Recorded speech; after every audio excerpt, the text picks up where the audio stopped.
Sri motivation YouTube சேனலுக்கு வந்திருக்கிற உங்கள் எல்லாரையும் அன்போடு வரவேற்கிறேன். இந்த யூடியூப் சேனலில் சிந்தனையை தூண்டக்கூடிய குட்டி குட்டியான அழகான கதைகளை தான் நம்ம பார்க்க போகிறோம். வாங்க கதைக்குள்ளே போகலாம். இன்னைக்கு நம்ம பார்க்க போகிற குட்டி கதை தொட்டால் தீட்டு. இரவு 11 மணி. சரியாக உறங்க சென்ற வானதிக்கு அடிவயிறு கசக்கி பிழிந்து உன்னை தூங்க விட மாட்டேன் அப்படின்னு சொன்ன மாதிரி இருந்தது. என்ன செய்யறது அப்படின்னு தெரியாம படுக்கையிலேயே சுருண்டு கொண்டே இருந்தா. இரவு முழுவதுமே வயிற்று வலியால இருந்த வானதிக்கு விடியும் போது நல்லா தூக்கம் வந்தது. வானதி அம்மா அவளை எழுப்புனா. எவ்வளவு நேரம் தூங்குற? மணி எத்தனை ஆச்சு? எழுந்துரு அப்படின்னு சொன்னா வானதிய. அம்மா, எனக்கு பீரியட்ஸுமா, நான் நைட்டு ஃபுல்லா தூங்கவே இல்லைம்மா அப்படின்னு சொன்னா வானதி. அம்மா உடனே கத்த தொடங்கிட்டா. என்னது, பீரியட்ஸா? அப்ப ஏண்டி குளிக்காம வீட்டுக்குள்ள வந்த? ஏன் இதை தொட்ட அப்படின்னு கடிந்து கொண்டா. அம்மா, அதுக்காக மிட் நைட்லயா குளிக்க முடியும் என பதிலுக்கு வானதி பேச தாய்க்கும் மகளுக்கும் இடையில வாக்குவாதம் தான் வந்தது. கோவில் சம்பிரதாயம் அப்படின்னு வாழும் வானதியோட குடும்பத்துல இவ மட்டும் மூட நம்பிக்கைகளையும் சம்பிரதாயங்களையும் ஏற்காதவ.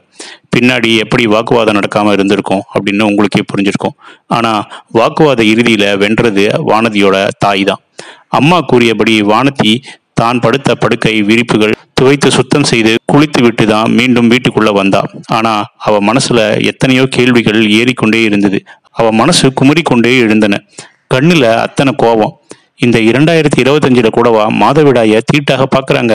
மாதவிடாய் ஏற்பட்ட உடனே குளித்தால் தான் தீட்டு போகுமா? ஏற்கனவே கோவிலுக்கு போகக்கூடாது, திருநீர் பூசக்கூடாது அப்படின்னு எல்லாம் கதை கட்டுறாங்க. இதுல இதை தொடாத அதை தொடாத அப்படின்னு கட்டுப்பாடு வேற. பெண்ணா பிறந்தாலே பிரச்சனையா அப்படின்னு கேள்வி ஒரு முறை ஏனும் ஒவ்வொரு பெண் மனதிலுமே தோன்றத்தான் செய்யுது. அம்மா, பாட்டி, சித்தி, அத்தை இவங்களும் பெண்ணு தானே. பின்னாடி ஏன் இப்படி பண்றாங்க? இவங்களால ஏற்றுக்கொள்ளும் விஷயங்களை நம்மால ஏற்றுக்கொள்ள முடியவில்லையே. ஒருவேளை இந்த சமூகமா இல்ல இந்த கலாச்சார மாற்றமா? நாம பார்க்கும் ஊடகங்கள்ல மாதவிடாய் தீட்டு இல்ல, தீட்டு அப்படிங்கிறது மூட நம்பிக்கை அப்படின்னு தானே சொல்றாங்க. யார் மாற வேண்டும் அப்படின்னு யோசித்து கொண்டிருக்க சற்று நேரத்துல வானதி கொஞ்சம் குழம்பியே போனான். வாசல்ல நின்றுட்டு இருந்த போது அவங்க வீட்டு பக்கத்துல இருந்த பாட்டியும் அங்க வந்தாங்க.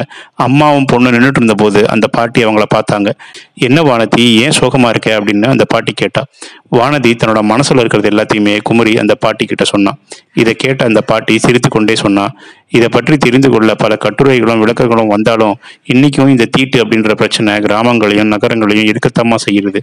உண்மையிலேயே மாதவிடாய் அப்படிங்கிறது தீட்டு இல்லை.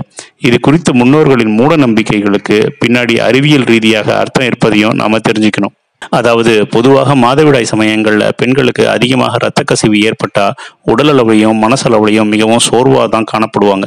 அதனால அவங்களுக்கு ஓய்வு தேவை. மேலும் இந்த மாதிரி சமயங்கள்ல அவங்க மீது இரத்த வாசனை வரும். அப்படிங்கிறதால தான் அவங்கள எந்த துஷ்ட சக்தியோ மிருகங்களோ விஷப்பூச்சிகளோ அண்டிடக்கூடாது அப்படின்னு தான் தனிமையில பாதுகாப்பாக இருக்க வைப்பதற்காக வீட்டை விட்டு வெளியே வரக்கூடாது, கோவிலுக்கு போகக்கூடாது அப்படின்னு எல்லாம் பழைய காலத்துல சொன்னாங்க.